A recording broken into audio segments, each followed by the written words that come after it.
got to be more. That is the refrain that I had as a child in a small room, in a small neighborhood, in a small town. And it was the calling, not to more things, not to put anything else on your to-do list, but it was that calling that was calling me deep inside to be more of who I was destined to be. Now, I have found that stewardship is that pathway to abundance, that pathway to more. Now, I want you to think about this, that when you were a little kid, you knew this calling that there was more. You knew that you could be or do anything. Remember, we thought we could be astronauts. We thought we could be ballerinas. Did anyone ever tie a towel as a cape around your neck and jump off the furniture because you thought you could fly? As children, we were limitless. We were boundless. And I was just like any other kid. I had big dreams. I felt like my life was limitless despite my circumstances and where I lived. And I had this dream to become a lawyer. We didn't know any lawyers in our neighborhood. There were none at our church. I don't know where I got the dream from. I just believed that it was a calling. And I nurtured that calling just like a gardener would nurture his plants. I protected it. I watered it. And I took care of that dream. I stewarded that dream. Now, in stewarding my dream, I realized that my avocation and my vocation did not have to be separate. And I learned this from my family. I grew up in a house where service was the order of the day. Both of my parents, they were in the service industry. My mother was a social worker and my father was a teacher. But after 5, the service never stopped. There was always someone at our house eating a meal or needing to sleep. Now, my father, he did taxes for people in the neighborhood. And he didn't charge much, but even still, we often didn't get paid in money. Sometimes we got paid in produce. We got paid in tamales. We got paid in sweet potato pies. We got paid in whatever the people had, and that was not much. But this is what I loved about growing up in that little house in that little town. My father was just as enthusiastic about the non-monetary gifts than he was about getting a check. And from that moment on, I understood that it's not always about money. Sometimes it is about serving others. It is about uplifting your community. It is about doing something that is greater than yourself. So in that time, I learned that there could be a harmony between your vocation and your avocation. There could be harmony between your job and your joy. Now, when I grew up and I started to take jobs, before I became a lawyer, I started to take jobs, and every time I got a job, I would look for how I could serve. May not be the best job, but I was trying to find a way to put joy into my job. And every single time I had a job, I found a way to serve, and I never, ever had a bad job because I was always serving. Now, this service took me to my first job as an adult, and that was being a public defender. And that is someone who represents those who have no money and those who have no voice. And I found such joy in representing those people because I found that it included my value of service, but it also included that passion for justice and fairness. And I got that passion because I lived in a marginalized neighborhood where things weren't always fair.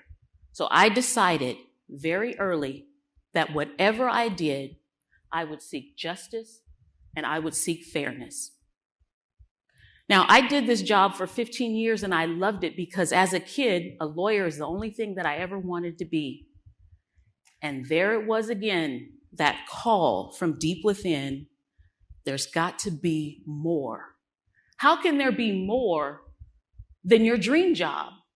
Well, there was. And I got an opportunity to take a leap of faith and become a superior court judge. It was an amazing honor. It was a privilege to serve the people of Santa Clara County. So now I wasn't just representing one person, but I was giving justice to everyone. Amazing experience. Now, I believe that when you have a calling, there are clues, there are breadcrumbs. Steve Jobs says it this way. He said in a commencement address that you cannot connect the dots going forward. You can only connect the dots by looking back. So when I look back over my life, I can see service, I can see justice, I can see fairness, and that is how I loved being a job, because even though my vocation changed, my job was changing, my calling to serve and my calling to justice remained constant. In fact, they were ebbing and flowing and singing in harmony with one another. So I had it in alignment with my passion and my vocation. Now, a judge is a really amazing job, and I loved it. And I thought, okay, 2 dream jobs. This is it. But what do you think happened? That call came again. There's got to be more. And I could not imagine what could be more than living your dream job as a judge, especially coming from the neighborhood that I came from. But I took, again, a leap of faith, and I landed outside the constraints of the courtroom, and I landed as an author, as an entrepreneur, and as a speaker. But guess what? I'm still doing the same thing. So now I'm not trying to liberate people from an actual concrete jail cell. What I do is I'm trying to liberate people from the constraints of their mind, from their doubt and their disbelief about themselves. So I'm still serving, and I'm still seeking justice. Now, how am I doing that? Well, I've taken everything that I've learned as a judge, and I teach it to people to preside over their lives, to preside over everything that the Almighty has given to each and every one of us. We all have a mind, a body, and a spirit, and it's ours to preside over. I talk about jurisdiction. That's such a judicial term, but it simply means boundaries. It means that a good judge knows only to do the things that are in her jurisdiction, and everything else is left alone. So those opinions that other people have about you, you just strike them because they are completely irrelevant to who you are called to be. I talk about standing. Every good judge knows that just because someone comes into a courtroom, they may not have anything important to say, so they may not be allowed to speak. The same thing for you. Just because someone is in your life, if they're not speaking life over you, they don't have to be heard. So what is it about this vocation and this avocation? I believe that if you get them in alignment, you will never work a day in your life. So what I'd like to do is I would like to invite you on the path to stewardship. I would like to invite you to think about the clues and the breadcrumbs that have led you to your calling. What are the things that you love to do? What are the things that you could talk about for hours? What are the things that people always ask you to do something for them? Those are the clues to your calling. If you can get in alignment with the things that bring you joy and that bring you passion, and maybe you're in a job where you can't do that right now, but you can find some joy in that job.